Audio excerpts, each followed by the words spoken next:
Zipporah saved Moses, but not with a big speech. She saved him with one brave, decisive move. Her story is short, but it's packed with lessons for us today. Let's dive in. So who was Zipporah? We first meet her in Exodus chapter 2. Moses has fled Egypt after killing an Egyptian and ends up in Midian. He helps Zipporah and her sisters at a well, and her father Jethro gives her to Moses as a wife.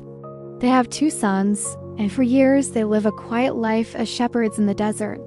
She's a Midianite, an outsider to Moses' Hebrew heritage, and this detail is more important than you might think. Fast forward to Exodus chapter 4. God has appeared to Moses in the burning bush and commanded him to return to Egypt to free the Israelites. Moses is heading back with Zipporah and their sons when something strange and terrifying happens. The Bible says, at a lodging place on the way, the Lord met him and sought to put him to death. It's a confusing, abrupt passage. Why would God, who just gave Moses this massive mission, suddenly try to kill him? Scholars believe this was because Moses had failed to circumcise his son, breaking the covenant God made with Abraham. In this moment of crisis, with Moses' life on the line, it's not Moses who acts. It's Zipporah. She grabs a flint knife, performs the circumcision on her son herself, and touches Moses' feet with it, declaring him a bridegroom of blood. Immediately, God lets Moses go. Zipporah, the outsider, understood the urgency and the covenant requirement and acted with Moses. The mission leader was incapacitated. This brings us to our first lesson.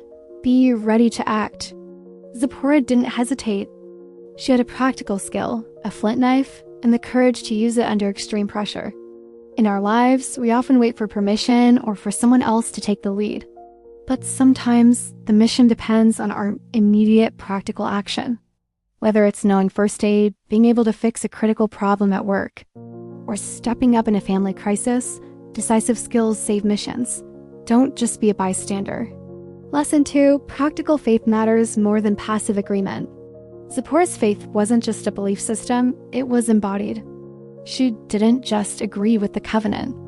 She physically upheld it to save her husband. We can say we believe all the right things, but what are we actually doing? Are we practicing our faith in tangible ways? This could be a daily prayer ritual, a weekly Sabbath rest, or setting firm boundaries to protect our peace. Faith in action is powerful. And finally, lesson 3. Your outsider perspective is a superpower. Zipporah wasn't an Israelite. She saw the situation with fresh eyes, unclouded by the cultural baggage or potential blind spots Moses might have had. Because she was different, she brought a unique strength to the partnership. Don't ever be ashamed of your unique background, your different perspective, or the things that make you feel like an outsider. That unique viewpoint is often exactly what S needed to solve a problem no one else can see clearly. It's your strength, not a weakness. Zipporah's story is a powerful reminder that courage isn't always loud. It can be a quiet, decisive act in a moment of crisis. So let me ask you, what is one practical skill you can learn this month that could help you or your family in an emergency? Let me know in the comments. I'd love to see what you come up with.